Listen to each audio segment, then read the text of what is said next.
Hi, everybody, and welcome to AITA Pod. I'm Shannon D. And I'm Jake Davis. We're here. We are here, and we're doing a bit of a special, potentially a one-time. Shannon and I have talked about doing this episode for a literal year now. Yeah, Danny's like, he's out of town, and he's like, can you guys please just do it when I'm gone so we can mark it off of our list? Stop talking about it. Just do it, which fair, because we have just kept dancing around it. But if you're watching on YouTube, you might be able to guess what the theme is for today. It is The Office. We're taking situations from the show The Office that Shannon and I both have similar and yet different opinions about as a series. Yeah. And look, I think it's worth mentioning at this point, I think that The Office has kind of experienced that rise and fall that a lot of comedies go through, where throughout its initial run, it's heralded as this like unquestioned funniest thing on television, and some years pass and the jokes get a little bit stale, the style becomes something that we become used to, and something just runs in syndication. It's kind of comparable to, I'd say, to what's happened to Friends, where a lot of people see Friends as corny, as, you know, not something that they really find that funny. And I think there's a sizable amount of people who feel that way about The Office. Oh, can't relate. Well, Friends and The Office are my two favorite shows. It's in your wheelhouse. They really are. I mean, I grew up with Friends, and then I actually didn't watch The Office until college. Okay. So I started watching like 2011. So it was like almost when they were done. Okay. And it was like when it was all out on Netflix. And so I was actually like going through a very depressed stage then. I was like having these panic attacks and stuff. Like, I was on this birth control that I think just spiraled me into this really dark place. And so it was like my comfort show from the jump. And I just like binged it that entire fall and caught up to where I was able to like finish out the seasons. And I just loved it. I loved The Office for a long time, to the point where I even had like several of the seasons on DVDs. Like before it was on Netflix, I had it at home and I could like rewatch them and stuff like that. Yeah. But there was this point, and it was before the show was even off the air, where stuff just started sticking out a little bit for me. Stuff started becoming a little bit of a sore spot. And, you know, I was trying to learn how to write. I was trying to be a little bit more of a critical, creative mind at the time.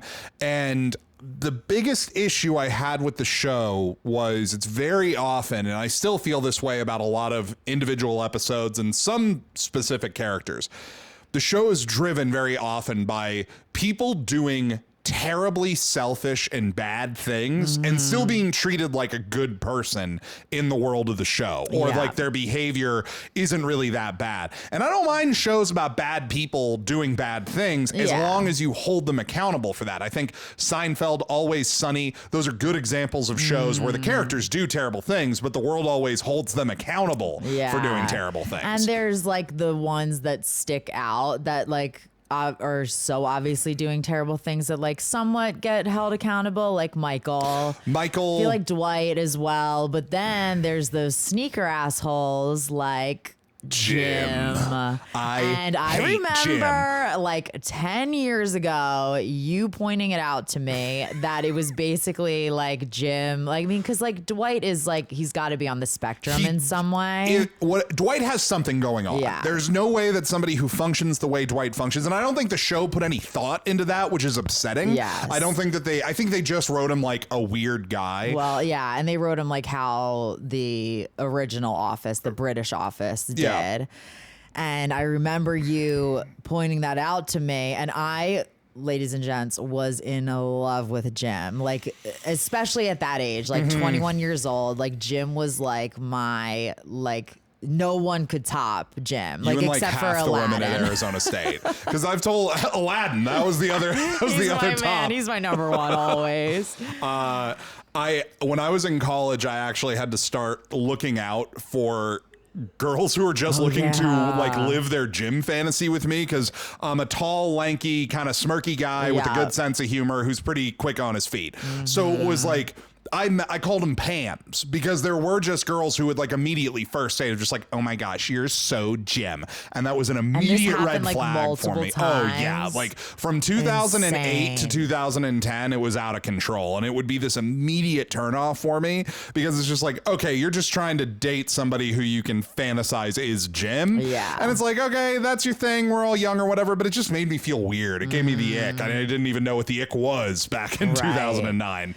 Well, yeah, I just remember being totally devastated after you pointed that out to me because then it was really hard for me to watch He's a it in bully. any other light that he is kind of a bully. Jim's a bully, and part of my biggest, and we'll get into a lot of characters today. We did our best to pull situations. We have more situations than we usually do today. Not a crazy amount, but it was hard to narrow down what we were going to talk about. We didn't want to do the very obvious ones Right. that was like Scott's tots. It's Scott's tots. That's one of the few times where you can just say YTA right after the situation gets read. That episode do you skip kills Scott's me. tots? No, I like it. I never skip Scott's tots. I like it. I think it's so funny. I think part of the reason why Michael escapes the criticism that I'm levying against the show is because, one, he's a buffoon. He's a clown. He's so inept in the world that it kind of lets you look past a lot of the things he's doing and just sort of be like, well, yeah, it's Michael. But more importantly, Steve Carell is he plays it with such aplomb and such expertise. And so like genuine too, where it's like he's just kind of a harmless asshole in a way. He's even harmful. Though actually he's pretty He's harmful. really harmful. He's just like he's an idiot. He's an idiot. He doesn't like realize what he's doing, I guess is what I'm trying to say.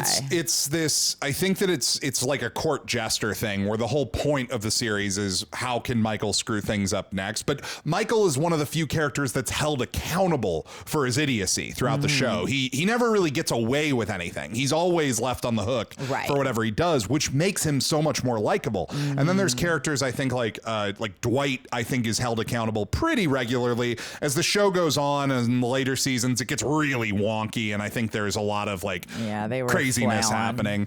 But then there's, I think the biggest character that just gets away with all of her shit is Angela. Like there's never really any. She's portrayed as a villain throughout the whole series, but by the end of it, she isn't held accountable for anything. She's ruined multiple marriages. She gets a happy ending. Yeah, she gets a fairy tale ending with Dwight, and I think her body count in terms of like relationships she's personally torpedoed is like 3 or 4 by the end of the series. It's insane. And she's a bigot. She's homophobic. There's like, she never really redeems herself in the series. She's terrible, and it's so funny because she's so opposite of the actor that plays her. Yeah, Angela Kinsey's like the sweetest. I actually met her at Sundance one time, and she was so nice because I was like geeking out. She's a big Broncos fan, so she's got my vote. Oh, she is. So who's your favorite character? Oh boy, it's basic, but it's Creed. I can't get enough of that Creed. He's so funny. My favorite scene ever is when Michael is trying to he's using the same photos that he did for a different seminar, like up on the wall. And they're like, why are you using the same pictures? And he's like, the printer was out of ink. And then Creed just has this like look on his face because he put the put it all in his hair, the black dye in his hair to try and look young. He has so many. Probably my favorite single joke of the whole series is that one Halloween episode where they're all in their costumes and Creed comes in late and he's got blood and stuff all over his clothes, and there's some kind of commotion happening in the office. It's like, what's going on? It's like, oh, it's Halloween. And then it's him in a talking head just like, it's Halloween. Yeah. That's good. And it's such, there's so many good beats like that with him. With the murder one. Yeah. Oh, right. That's what it was. Is there's murder charges. No, I think there was a different. I think these were 2 different ones. Oh, okay, you're right. I'm this was conflating. like they were doing a murder mystery, and then he's late, and then he goes, "Oh, sorry, boss, that I'm late." And then Michael's like, "There's been a murder," and he's like, "Okay, I'm just gonna get settled in." And then it cuts to him running to his car from the parking lot. So many great that and like Phyllis and Bob Vance's wedding where he just he takes a gift card off a gift and puts his gift name on top of it. He's like I sold him weed a couple of times, actually. You did? Yeah, and he was an incredibly nice person. And Oh my as a God. rule, especially when I was working, I never called out that I knew anybody. I just, you don't want that from the person who's selling you something. You just want to get your thing and move on. Right. But I think it was one of the last times I saw him, I did just say, hey, thank you for the laughs. And he very gracefully just said, that is a lovely thing to tell somebody. And he just said, he didn't, I don't think he wanted to say you're welcome, but it was such a nice way to respond to what I said. I was just like, wow, what a gent. What a chap. Hell yeah. Well, my favorite character is Michael. I just love Steve Carell so much. He's the best character. The first time I ever saw Steve Carell in anything was Bruce Almighty when I was 12. And he does that scene as Jim Carrey's character is controlling his face on the news.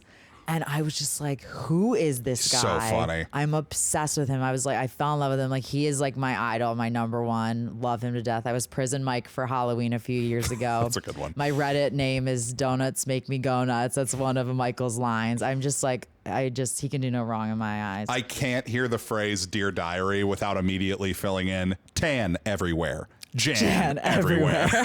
I do have a dark horse for favorite characters, and this is a hot take.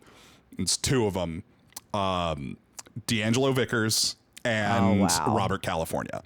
Oh. I know. But I think Rainn Wilson summed up the whole James Spader Saw era of that show really well, where he said it was a brilliant character for the wrong show. There was something about the chaos and the villainy of Robert California where I would have loved to have seen him in a different series and just gotten more of this character, because he had this energy that didn't match the rest of the show at all, and he never really fit. It was like a puzzle piece that kind of got jammed in there. Yeah. But something about the way Spader played this guy was just, the quintessential, you want a street fight? Well, buckle up. That whole, you don't even know my real fucking really name. Funny. I'm the Lizard King. The Lizard King. He just had moments like that where, individual stuff that I just really was man, there's something that's almost right about him. And then I'm just a big Will Ferrell fan, and D'Angelo Vickers is a lot of people said he was the beginning of the clownishness of The Office taking root of what? This isn't a real person. Yeah. I've met so many people like D'Angelo Vickers in my current line of work that it's just this dude's real. Some guy that's just makes being in love with the Southwest part of his personality. His whole entire personality. And just lies all the time. And just faking it till you make it. Yeah. And because actually, towards the end, because you know how when they originally did the casting, they were casting nobodies because they wanted it to feel like it was a real documentary. Yeah. That was towards the end where it's obviously all these guest stars want to get on it because it's the best show ever. Right. So I understood how Kathy Bates and all of these bigger another names. Great turn. She was fantastic. So funny. But I kind of didn't like that towards the end where it was different big name people were on it because it was supposed to have this. It just felt kind of a different immersion. show at the end. Still love it. I still watch 8 and 9 sometimes when I'm binging it, because actually I used to for years I was binging it constantly over and over again, and it got to the point where I was okay, I need to get off the sauce. I'm addicted to this shit. I would just be listening to it in my headphones without even watching it. And wait, why was I saying that? What was I just saying? Oh, sometimes I would skip 8 and 9. But I like going back and watching those too. I like 8 pretty much. It's not a strong season, but I like most of 8. I don't almost all of 9 is terrible. Well, then they just add in. By the end, it was a cast of 22 people. No, Clark. Yeah, once Clark Peters shows up, and then the fucking Plop, new Jim, and those characters were just terrible. They really did a number on the legacy of the show at that point, and they're holding it together with duct tape and bubble gum at a certain. And then you have the complications of Ed Helms, them giving him essentially the run of the show to keep him on board. And then he leaves to do Hangover anyway, and you can tell they're pissed at him with how they write Andy out. There's some venom in how the reason Andy is such an absolute dolt by the end of the series is partially because they're pissed at Helms for getting the keys to the kingdom from Carell and then him still bailing to do movies anyway. Yeah. Which, you know, that's all gossip stuff. You can't. But I still think it's, as much as I know about this show, it is funny that I still don't really consider myself its biggest fan at this point, but I do think it's an interesting chapter in the history of television comedy. And in terms of character study, there's so much you can talk about with the different characters on that show. It's so good. And also, guys, if you are not fans of The Office, though, you can still listen to this episode because we got some juicy situations. Yeah, there are some juicy situations, but also if you're not a fan of The Office, you can just skip this one. That's okay. That's a reasonable give for them of like, we're not going to sugarcoat it for you. This app's probably not for you. No, but these situations are still juicy and you will still get some entertainment out of them, okay? All right. Well, should we get into it? Let's get into it. All right. Well, first of all, thank you guys for listening. Please rate, review, subscribe, listen on Spotify, and join us on Patreon. Get on that Patreon. Patreon.com/AITA pod. 190 episodes, I think. And then also give us a follow on Instagram, YouTube, and TikTok. TikTok. Second story of the day, AITA for ending a relationship over our age difference. But first, it's AITA for canceling my direct reports work anniversary party. I, male, 48, have recently been promoted to vice president of sales at my company. I've been tasked with overseeing one of our company's most turbulent branches. The manager of this branch, Scott, male, 44, has a reputation for an unorthodox management style, to say the least.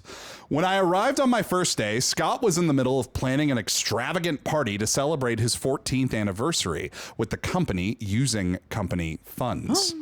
He was talking about having ice sculptures, and one of his sales reps was already wearing a full tuxedo. What? This is right on the heels of the company issuing a new budgeting restriction policy, which specifically addressed scaling back on office parties. Even though it was my first day, I was put in a position where I had to be the bad guy. I canceled the party. Scott had an absolute tantrum. He tried to go over my head to the CFO to issue a complaint about me. I don't like being a killjoy, and 14 years with a company is a great accomplishment. But putting this together right after being told to cut back on frivolous spending felt like a childish gaffe on Scott's part. He's livid and threatening to quit his role with the company. AITA? Well. For those of you out there, I don't know if you know this or if you remember the situation, but this is good old Charles Minor. Villain in season 5, Charles Minor, played by the incomparable Idris Elba. Oof, baby. This was my first exposure to him as an actor. I hadn't seen Luther. I hadn't seen any of his BBC work before. Yeah, I was too young for The Wire. I obviously have seen it since. Same. I didn't know who he was until like I was watching it later, and I was like, oh yeah, that's that same guy. With the sole exception of Steve Carell too, and this is no offense to the rest of the cast. It's a very talented ensemble, but he just leaves everybody in the dust in these scenes. I just recently rewatched this episode, and he's such a powerful force. Oh, yeah. It's hard to take anybody else seriously when they're in scenes with him, but it actually kind of works because he's clearly the only character that the show has had, with maybe the exception of David Wallace, who's actually taking his job seriously, and you can take him seriously at the same time. He plays such a good straight man, which in comedy that means like the character who's you're supposed to kind of relate with the most. That's the not grounded the crazy person, one, the grounded one. And I remember as a kid, and this is back when I saw Jim as the good guy, I remember really not liking Charles Minor. He hates Jim. Oh my God. And now it's such a relief to see somebody just hating on just him. take his read, look Jim up and down, and just immediately write him off of like, you're a fucking clown. I despise that I have to work with you at this point. Totally. And I really sympathize with Charles at this point. He clearly has worked super hard to have the career he has. And let's take The Office out of it. If somebody just wrote in this situation, it's never fun to have to take a job super seriously, but sometimes you got to take your job seriously. Totally. I mean, he had literally just told Michael that there needed to be cutbacks. And it's even Michael had gotten that memo before Charles even got there. So he's still planning this party in the face of that. And Michael's so unplugged from any kind of memos or mandates he's getting from corporate that he doesn't even know Charles is coming. Yeah. And also, like, Michael is just so wrapped up in, like, his own shit. Like, he just wants to be celebrated. At the end of the day, that's all Michael ever wants. And the fact that, you know, I mean, I bet he could have probably taken, like, a bunch of punches, quote unquote, from Charles Minor of like, okay, this is how we're going to do things. But like in this scenario, it's directly affecting Michael. This is about Michael. This is his party. And you know, he loves those office parties. And that's really another through line with Michael Scott's character throughout the show is boundaries. He has none. Oh, yeah, he doesn't understand that his whole life isn't always his whole life. He can't separate work from home from anything else. It's all Michael. Oh yeah, well, it's his family. I mean, he literally doesn't have any friends or family basically at all. Like these are his friends and family. Which actually, with the exception of maybe Oscar, is something you can say about everyone on the show. That's and true. Dwight has a life outside of the office. Dwight actually has a slew of friends outside of it, but very few characters seem to have a life outside of what's going on in their workplace. But I really felt for Charles throughout this whole arc. I think it's hard to go back and see him as an actual villain because he's somebody who has had to work so fucking hard to have what he has. You get snippets of his life. They do a good job of explaining why he is the way he is. And I really sympathize with the guy. He wants to be where he is and he takes what he does seriously. And it's just kind of hard to see him as a villain, even though that is definitely what he is in terms of the plot. Right.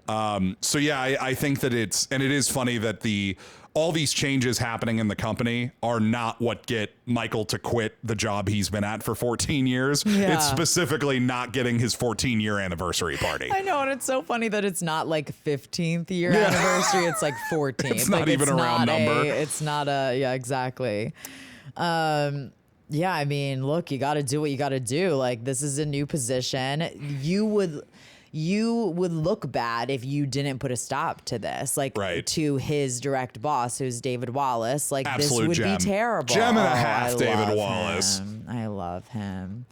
So yeah, I mean, as much as we've said it, we love Michael Scott, but he is a clown, he is a buffoon, and your boss being directly responsible for that. This is a situation where being a grown up and looking at it like, yeah, Michael was the asshole, Charles Minor not the asshole. Are we in agreement on that? Yeah, I would say. I mean, the only thing I could maybe, like, I understand Michael's point of view because it's like we were already planning this. Like, this was already something. Michael was already planning this.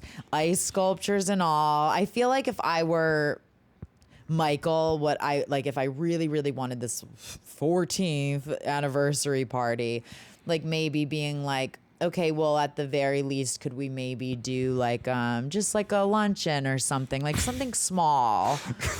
I mean, this episode opens with him getting a bunch of bagels that he takes chunks out of to make the C in Charles. C for Charles, yeah. Oh, yeah, and then Charles buys everyone lunch. And that pisses Michael off. And that makes Michael so mad. And Charles is like, I did this for every branch that I went to. Yeah, I think that part of this show's whole formula was always kind of like, yeah, Michael, of course you're wrong about this, but I just can't get behind like the obvious, and they go out of their way later in the season too to try to make Charles more villainous, but as he's presented in just the brass tacks, I think he's just a good dude trying to do his job, and he's just doesn't have a lot of room for how absurd this particular branch is run. Yeah. And I love the Jim wearing a full tuxedo too, and he's like, "Why didn't you tell me that the boss was coming today?" Krasinski really does. To his credit as an actor, he really does play Jim getting cut down to size for the first time really well. Like he's on his heels, he doesn't know which way is up, and it fucks with him. Like throughout Charles's whole run, Jim's so desperate to get the approval of Charles, and we kind of see like, oh, Jim's not invincible. He desperately needs to be liked. He needs to be approved of by whoever his direct report is, or direct report to is. The pretty boy of the office, like the top dog, I guess. Like the most likable, I should say. The favorite son the favorite, is, yeah. All right. Let's get into situation numero dos. AITA for ending a relationship over our age difference. I, 44M, have been dating Helene for several weeks now. We met at a wedding and things have been hot and heavy. But recently, I had a bit of a revelation and I am at a loss at what to do next. I just learned that Helene is 58 years old. I had just assumed we were around the same age. Now, I am as progressive as the next guy, but I still want to have kids, run triathlons, go to Italy. That chapter of Helene's life is over, and I just don't see it working out for us long term. Would I be the asshole if I dumped her for being too old?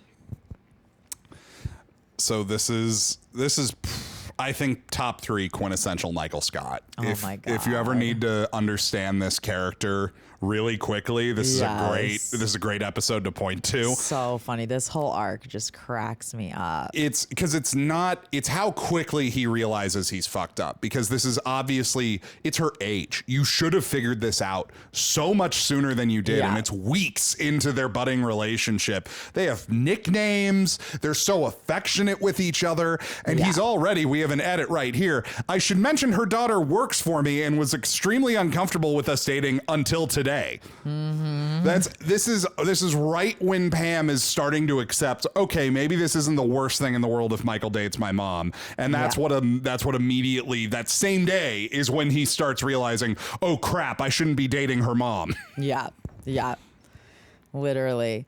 If we just play it as it lays, OP, I would say that I understand that he wants to have kids, but also it's like, if this is your coworker's mother, you should know the age of her, and you should know that she has a 30-year-old daughter. Why do you think that you're gonna be able to have kids with her?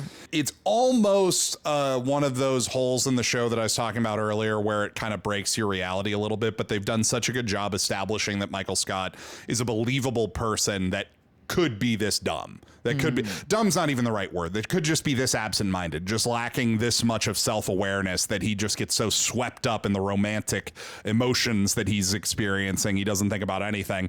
Edit 2, it is Helene's birthday today, and I am currently at the birthday lunch I put together for her. I'm going to dump her if nobody tells me not to. I wrote this like Michael's just on his phone underneath the table when he goes to the bar to get a drink, he's writing on Reddit, folks. It's on her birthday, which is just like, don't dump anybody on your birthday. Have you? I can't remember. Have you been dumped? I got dumped on my birthday. That's right. Okay, That's right, I thought so. I did. Very relevant. It was when I was my 21st birthday, so a huge fucking birthday. Yeah, that's insane. 3 of my best friends were out visiting me in Arizona State, and I was seeing this guy that went to Michigan State. So we were long distance, and we weren't like technically dating. Like we were. It was an on again, off again thing, right? Yes. But then also we never had that exclusive talk, but we were like talking all day long, like FaceTiming, like everything, visiting each other. And then in the summers, we were like basically exclusive. We would hook up with other people, but it was just a don't ask, don't tell thing. But we were like in a relationship just without saying we were boyfriend and girlfriend. So I was supposed to go and visit him 2 weeks later for his 21st birthday in Michigan. And I threw a birthday party Friday. Saturday was like the day before my 21st birthday. Like I was going to be 21 that night. So I was still going to go out that night. It was the whole weekend was like my birthday celebration, but like technically my birthday was Sunday. So I have this birthday party. He knows about this massive birthday party that I'm having. The next morning, I'm like hungover as shit. Like I blacked out the night before, of course. And I get a text from him being like, hey, can you talk? So I was like, yeah, sure. And I had just woken up. So I think he's going to be like, like happy birthday, whatever. I go out on the porch and he's like, yeah. So like I've met a girl when I was on spring break. I'm like in love with her. I don't have feelings for you anymore. You can't come and visit me anymore in 2 weeks. And yeah, that's it. We're done. That's a Michael Scott move right there.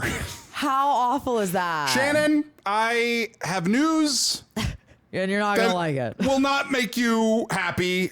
On the good side, I have met someone that is not you. Yeah, aren't you happy for me? And the other thing too is like later on he had told me like, oh, I was just telling you that I didn't. He's like, you didn't think it was hard for me too? Like I was just telling you that I didn't have feelings for you anymore because I wanted you to like hate me. I was like, well, that made me feel way worse. Was this Michael Scott? It was Michael Scott. I would date. Am I the Michael Scott? Brass tacks, taking everything else. I don't think it's wrong to break up with somebody because the age gap just isn't working for you. If you do somehow get into a situation where like, oh, I mean, actually relevant to mine. Granted, this partner directly lied to me about her, or like passively lied to me about her age. But somebody who I dated for an extended period of time, she kind of led me to believe that she was 28, and at the time I think I was like 23 or 24 when we started dating. She was 32. Right? Yeah. So it was a way bigger age gap than I knew about. Well, it's double basically. Like you thought it was 5, and it was really like nearly closer 10. to 10. Yeah. So it was that's a different situation. Definitely, I got played a little bit there. Yeah. But even then, I still continued dating her like a dope.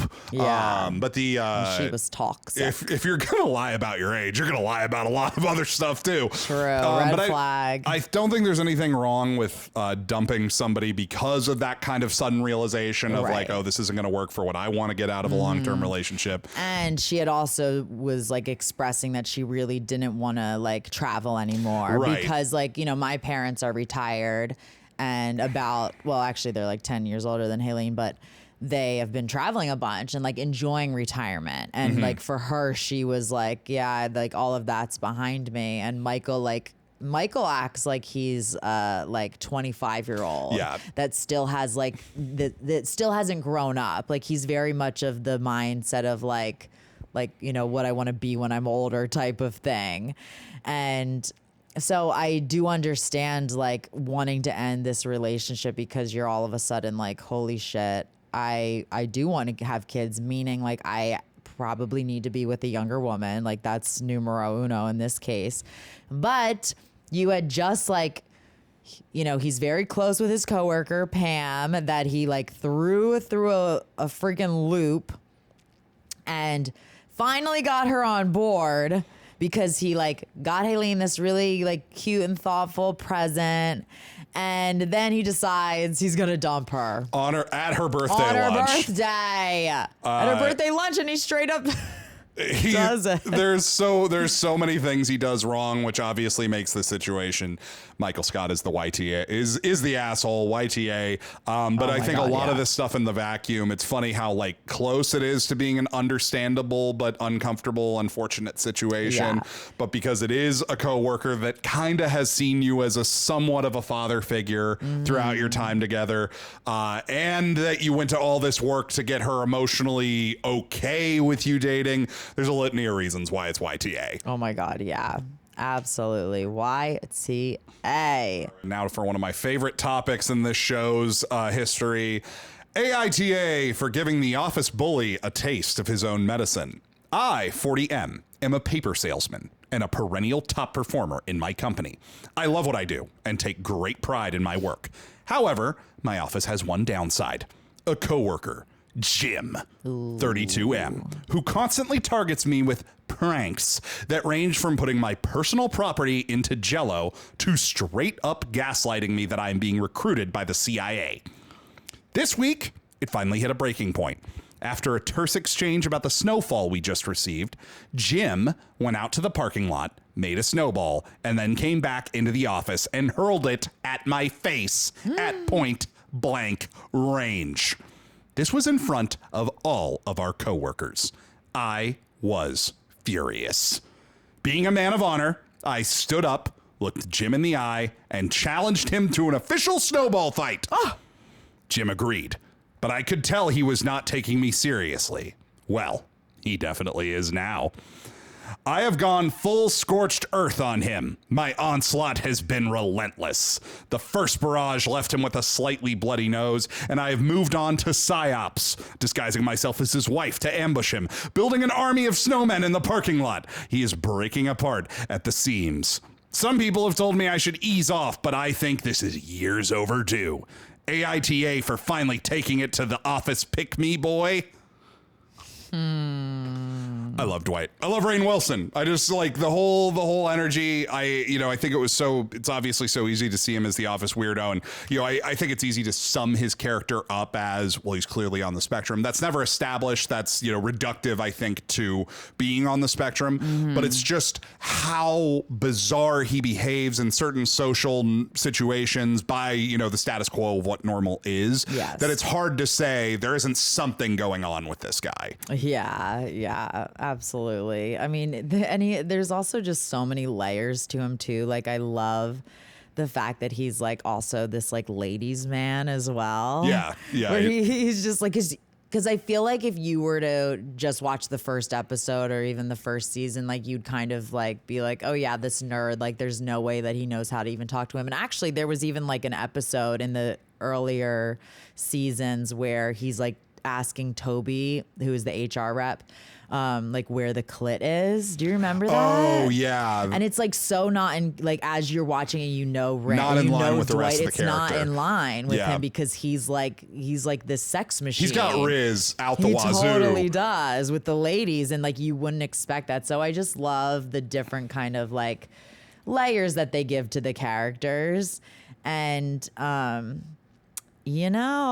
as we were kind of talking about earlier, Jim being a little bully. No, and that's something that I always thought, even when I was younger, I was like, he's not really thinking this out because he's constantly targeting Dwight, who, while Dwight can be a blowhard and you're not really sure how seriously you're supposed to take him, Dwight is on another level. Like, do you really want to pick on somebody who's constantly hiding weapons around the office, who's got this like farm back home, who knows how to like fight bears basically? And even if he's not bullshitting about 5% of the things he talks about, right? I don't think there's a single character in the show that can take Dwight in a fight. Like, and then actually you think about it, and when Roy comes in and that one and charges Jim, it doesn't matter that Dwight had bear mace in his office. The fact that Dwight was calm enough nerved to be ready for that, he had a lot more command of himself than any of the other characters. Yeah, I mean, he's like a Boy Scout. He's like a survivor man. Always prepared. He has all of these tools at his disposal, and like Angela, the rest of the episode was getting people to describe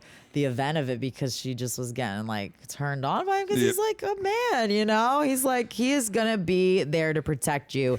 And going back to like my big crush on Jim, like now that I'm an adult watching it, like I kind of am a little like turned off by him because I think like the qualities of like the pranking is very childish, and then also like his lack of drive. Like I know he gets it towards the end when he moves to Philadelphia to take that job, and because it's like actually something he's passionate about, but I think like his lack of motivation as well, like always kind of now that I'm older, like turns me off too. Yeah, it's part of that too with Jim is he's constantly, especially in the early seasons, he's really acting like he's better than everybody else in the office. Yeah. And he doesn't have a life outside of it either. He never has any friends. He never has anything going on outside of it. And what always irritates me about Jim now is he's always mocking Dwight for giving a shit about his job and caring about doing well in his work. And I think one of the things I wish we could have seen is we never really see why Dwight is such a good salesman. He always has great numbers, but we never see him.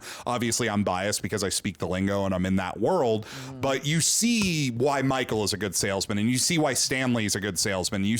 All these other characters have moments where you see it and they just kind of like tell you Dwight's good at sales. Outside of maybe a couple instances of where he's really got somebody by the short hairs and is just sort of pressing an advantage, which isn't really sales as much as it is just being relentless, which is part of who he is. Very good social skills and like picking up on social cues. Unless he's hitting on women for some reason, then he's really on top of it. He's got it.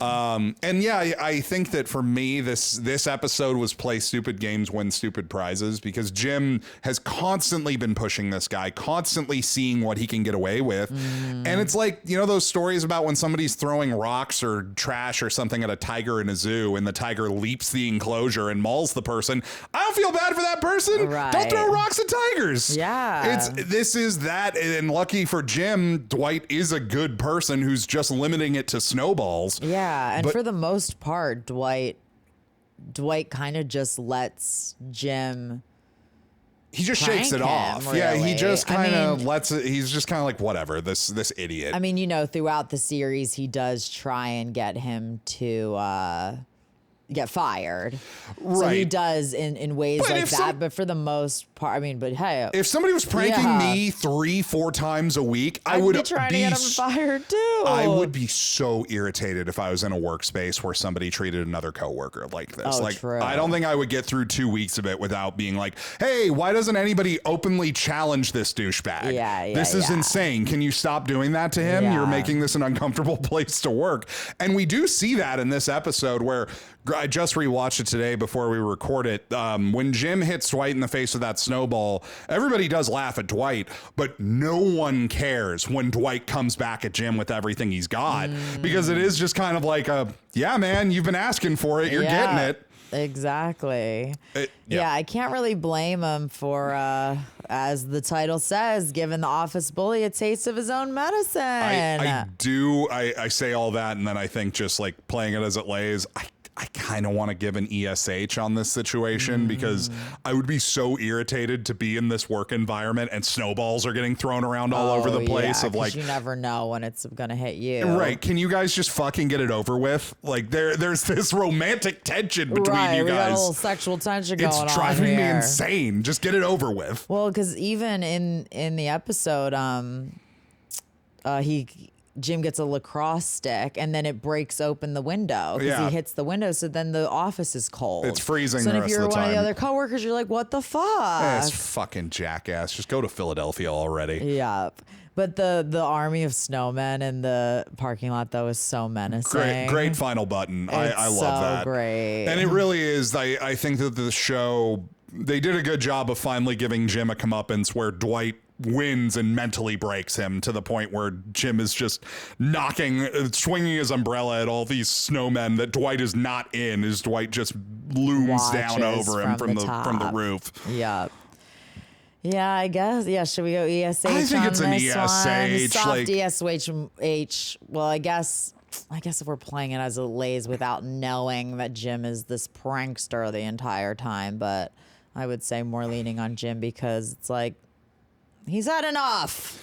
Leave him be. You got what you deserved. But yeah, I think just in the sense of don't make work environments this uncomfortable. It maybe is a little bit more even keel in this particular situation. So I'll say ESH. Yeah, ESH. And also, shout out to you, Jake. He wrote all of these out, and they're so great. Did my best. I'm very appreciative of that. And also, I'm wearing a Dunder Mifflin hoodie, guys. For the listeners out there. Yeah. I think you did mention it at the top of the episode, but I just like the idea of you just coming back with like, and I'm wearing a sweatshirt. And I'm wearing a sweatshirt, guys. That's my part here. Added The Office book. Our friend Ken, shout out, gave me that book for my birthday a couple years ago. And then we have a little Dwight Schrute little postcard thing back Handsome there. devil. My sister gave me, and then a Schrute Farms keychain. So there's little hidden gems if you come and watch the YouTube, darling. And this was both Shannon and I's idea, but I've always thought of it as Shannon's baby just because it's something different. I think it's fun about that. I think it's fun to occasionally get to mix things up like this. So thanks for giving it a shot. Yeah, let us know if you like it. I don't know if I wonder how many of our listeners are fans. Probably a good amount. It's a very popular show, but I think it is a polar, like, Shannon, I know you love Friends, but I can't stand that show. So, and I'm sure there's plenty of people who would feel the same way about I think The The Office. isn't quite as intense as Friends. Like, I feel like Friends gets a lot more hate. Give it a few years and it'll probably be there, honestly. I hope not, because I'll love it. Actually, did you hear about the reboot? They're doing a reboot. They're rebooting it? They're doing a reboot. I've been hearing, and I haven't been able to figure out if they're doing all new characters or if some of the characters are coming back. It's probably like some are coming back and then some are doing it. But like, if there's any roles out there for me, like, the only way I'm in favor of this is if you get a role, and That's if right. Mindy Kaling is the boss of the office. If Kelly Kapoor is the boss of this office, I can be a lot more on board with this. Yeah, we need some of like the OG writers on board too, because that's where the reboots like really go wrong sometimes. I mean, too, I think there's just like a lot of plastic in a lot of these reboots, and it's just like slap a brand name on something and put it in the recreation machine. And I think there was a chip on the shoulder with the original show. Like, I think they had something to prove. They really believed in what they were doing. The original one is a reboot after all. Yeah, and that's a good point. And like, I was talking about it before we started, I'm really not a big fan of the UK Office. I do get it. I understand dry humor and all that. It's just uncomfortable to watch. Ricky Gervais's what's his name? David Brent, was that the name of the Michael Scott character? It's just like, okay, you're just an asshole, and that's Michael Scott in the first season is really closer to that attempt of David Brent, that more like a real boss that you might find in an office. And it's just like, I don't want to watch this. I don't like watching it. Yeah. So they made good tweaks in that second added season. some layers to Michael Scott, but it is also just so hard when you have you kind of always like the original of the thing that you watched first or you listened to first. Like I remember Dixie Chicks did Landslide. And that was the first time I had ever heard Landslide. And so like growing up, that's what I knew. And then I heard Stevie Nicks' version and I was like, oh no, that version sucks. Just because I loved whatever it was that I heard first. Yeah. And I feel like, well, I mean, a lot of British people felt that way about the reboot of doing the American Office was kind of like, there's no way you can top it. But honey, they did. And I could be a prisoner of the moment. That if I saw the British Office now without having been exposed to the United States Office, maybe I would really like it. But I just found it to be, it wasn't my cup of tea. All right. Well, guys, thank you so much for listening. Please rate, review, subscribe, listen on Spotify, join us on Patreon, and follow us on TikTok, Instagram, and YouTube. Here we go. AITA for taking a photo my idiot counterpart accidentally sent me and forwarding it to the entire company. I, 38M, am the foreman of a warehouse at an office supply company. My direct counterpart, Mike, 42M, manages the office that we distribute products for. Mike has always been a massive pain in my ass. I constantly have to answer to his incompetence, despite his constant classist and occasionally racist remarks. It's worth mentioning, I don't think he's hateful, just incredibly stupid. This week, Mike accidentally emailed me a somewhat risky picture of him and Jan, the VP of our company. It wasn't anything incredibly scandalous, just him posing over her while she sunbathed face down with her top undone. Mike's shenanigans constantly make my job harder. He has set us behind schedule by full days with ridiculous meetings and one time literally destroyed my warehouse with a forklift. He is an absolute menace, and I finally had a chance to get back at him. So I forwarded the picture to the entire company. Jan and him had not disclosed this shared vacation to anyone in the company, and it's causing a huge stir. Some of the guys on my team have gone as far as getting huge poster print out of the picture and put it up in the warehouse. AITA? So this situation is one of the ones we kind of talked about at the top of the episode, where it's a show where people do terrible things and the world doesn't really react like they did a terrible thing. Michael is left completely responsible for this. Daryl's a fucking dick to send out a scandalous picture of a woman he works with. Well, and his boss. And his boss, yeah. Because Jan is his boss, right? I think in terms of chain of command, she absolutely is. But not direct, but like... It's really gross misogyny what Daryl does here. True. And I think that Daryl gets away with a lot through the series. I mentioned to you I think one of the grossest things that happens in the whole show is he has a subordinate Val that he pursues really directly, and she has a boyfriend. She has a boyfriend, and he tells the boyfriend straight up, I don't care, I'm coming for your woman, and he's her boss. Then when he gets Val, when he wins that really toxic pursuit, he gets bored with her and gaslights her into breaking up with him, so he's not responsible for it. I loved Daryl when I was younger, but he does a lot of fucked up shit and gets presented as a good guy in the show. Right. And it's, he's very likable, he's super funny, but also because he's kind of, as you write in here, like a direct counterpart to Michael. And Michael, even though he is the protagonist, like, you know, he's the asshole in the whole thing. So then you kind of like, you enjoy Daryl sort of sticking it to the man. Yeah, and I don't mind it when he does it to Michael, and that's how they portray it in this episode, is that he's getting back at Michael, which would be fine, except it's a scandalous picture of Jan that she didn't want anyone to see. Right. So he outed her being in a relationship. It was really more of a slam on Jan than it was on Michael, and that's where I kind of have a really big gripe with this character, who at the time the show was out, I thought he should have been the main protagonist of the series, following his rise and finding his place in this company. But you go back and you watch a lot of the stuff he does, and it's just fucked up. Well, because the way that Daryl gets which I think is like one of the most clever things, is Michael is emailing the photo to Todd Packer, who is like the biggest asshole, the shittiest person in the entire series, like he's meant to be. And he is a traveling salesman. Michael and him used to be salesmen together.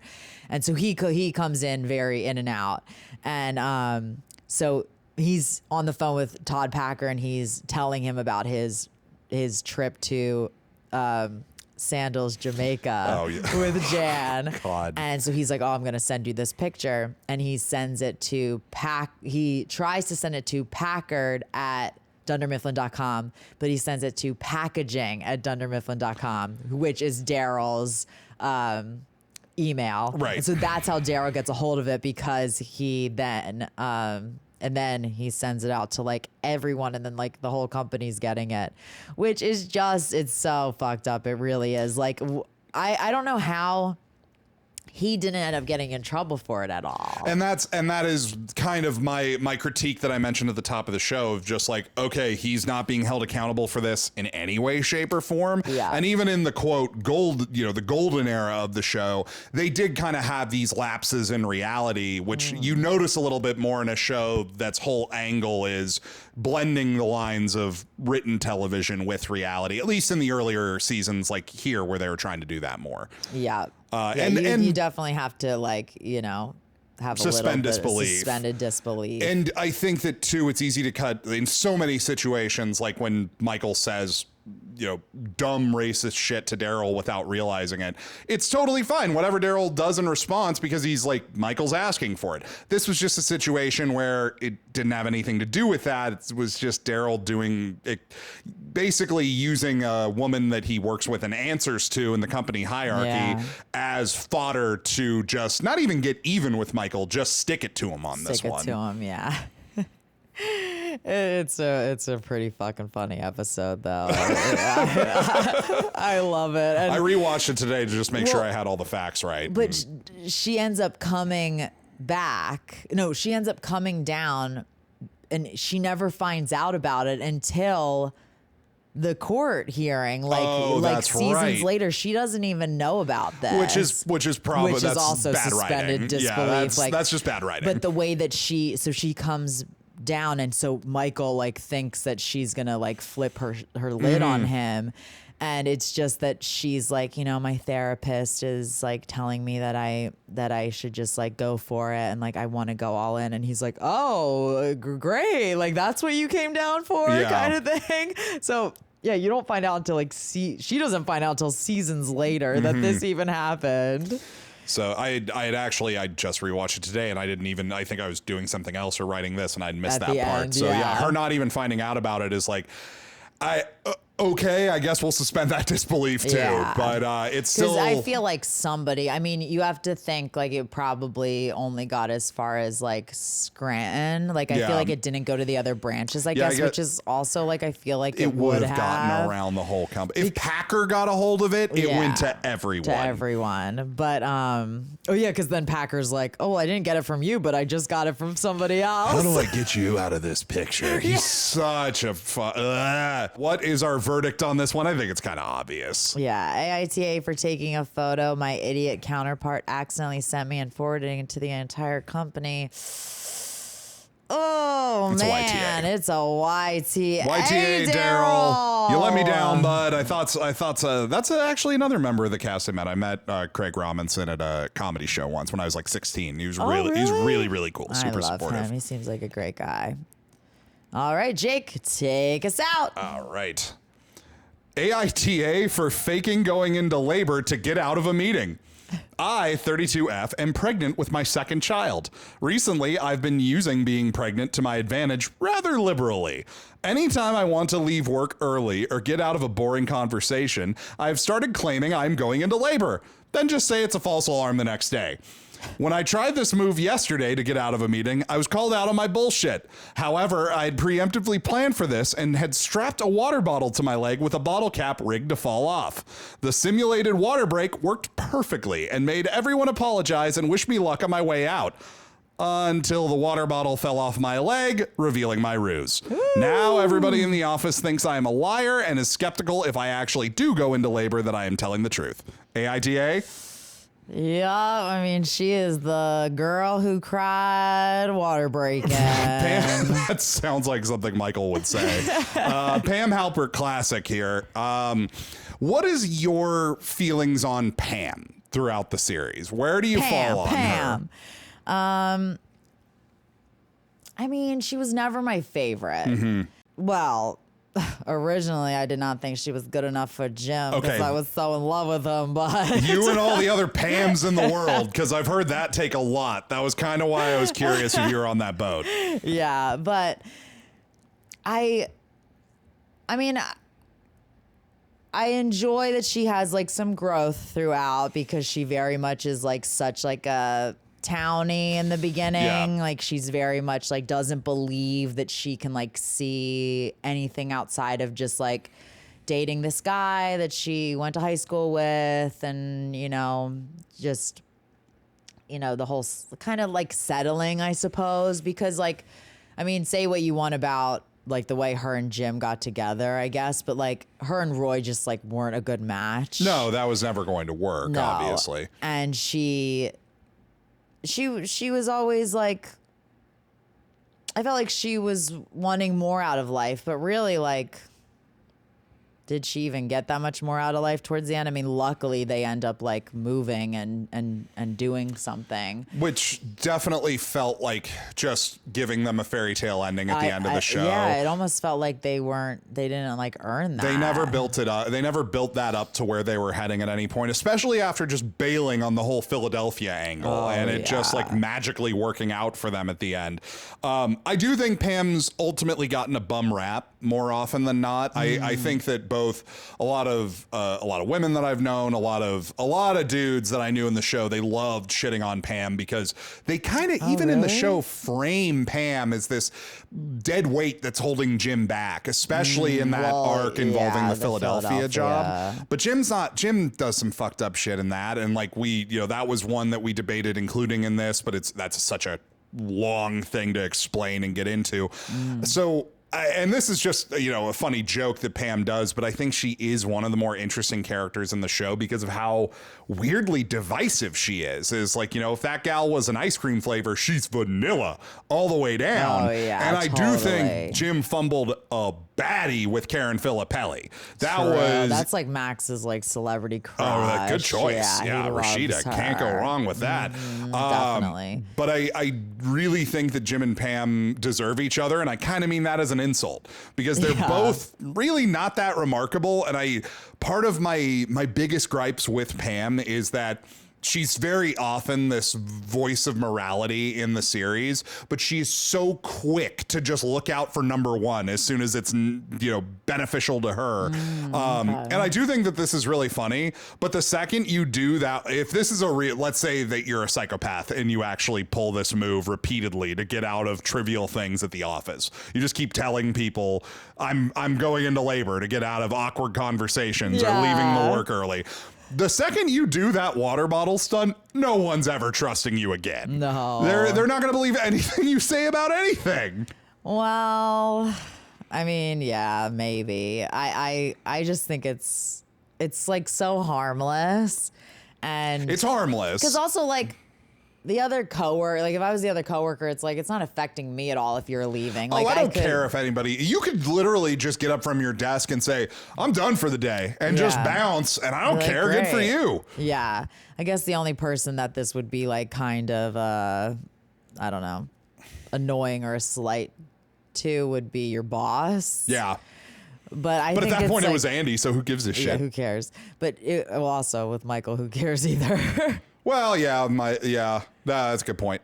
But I think it's really clever, like, especially if you're like 8 months pregnant or 9 months pregnant to the point where like your water could break. I'm like, I want to be at fucking home. Like, why the fuck am I here? I'm gonna use any kind of pulling the pregnancy card I can, like, once I'm pregnant. I'm with you on that. That's actually what I forgot to mention. The fact that you're pregnant here, you don't even need to tell me you're going into labor. You can just say, I'm pregnant, and walk away from the conversation. And I'm like, I get that I don't get it. Good on you. Yeah. Godspeed. I think the water bottle trick is like so funny. It's the very way funny that they do it. Just realism, and that's a dumb thing to compare it to, especially in season 8 at this point when they pull this stunt.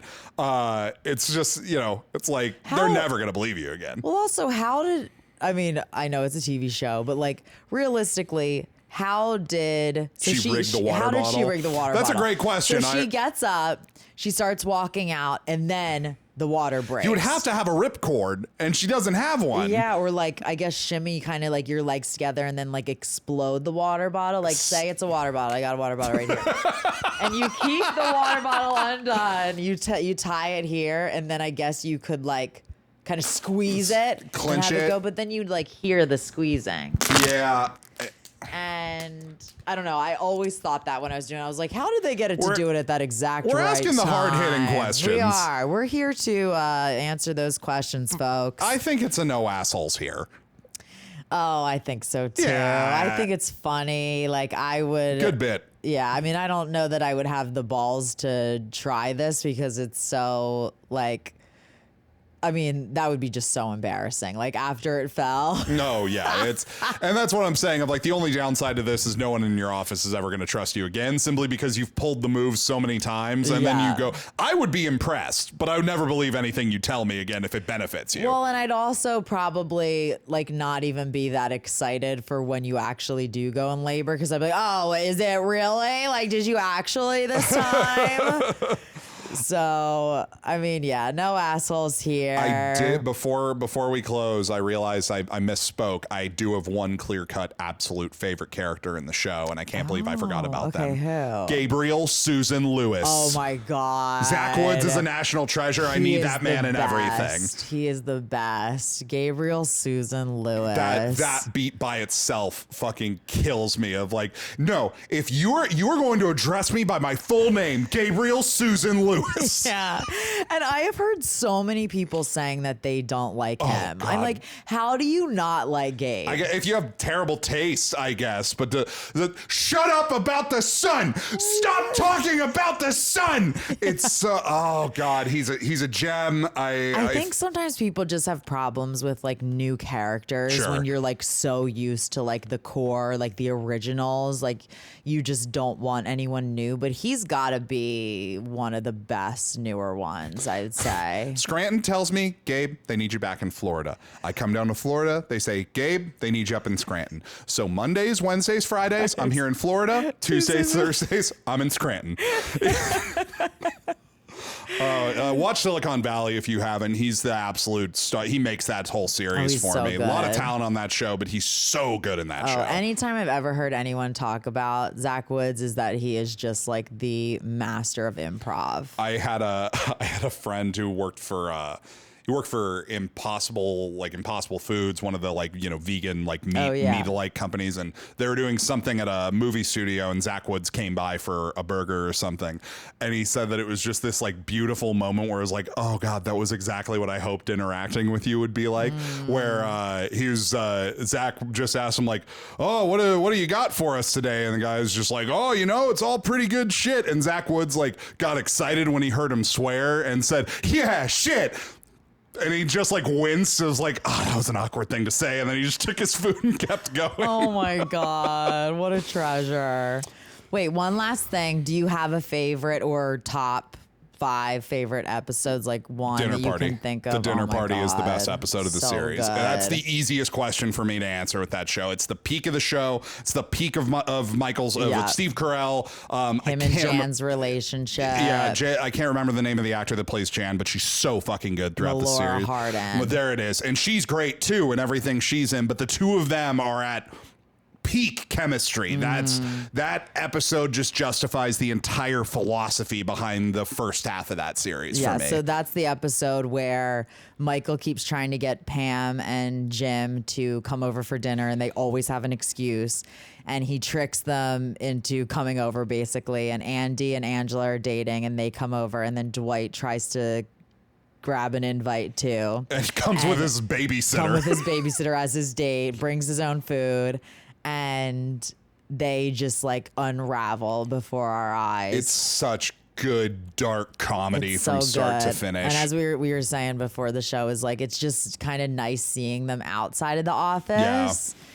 One of my favorite episodes ever is when I can't remember what it's called, but it's when Daryl tries to get a raise and Michael's wearing a woman's suit. Do you remember that? Yes, Mysterious. That's the name of the designer on the. This is a men's suit. Look at the. Mysterious spelled MISS. That is the fucking funniest bit to me for some reason. And then in the middle of the meeting, Daryl calls his friends. It's right after Roy got fired, and he takes out. Hold on, I gotta call Roy. This is gonna make him feel better. That's a good pick. It's so funny. That is gets me every time. Well, we hope you enjoyed this one, folks. We know it was a little bit different, but we've been wanting to try it for a while. So thank you. Let us know what you think. Get on that Patreon. For everyone who has no idea what we're talking about. Thank you guys so much for listening. Wait, how does the theme go?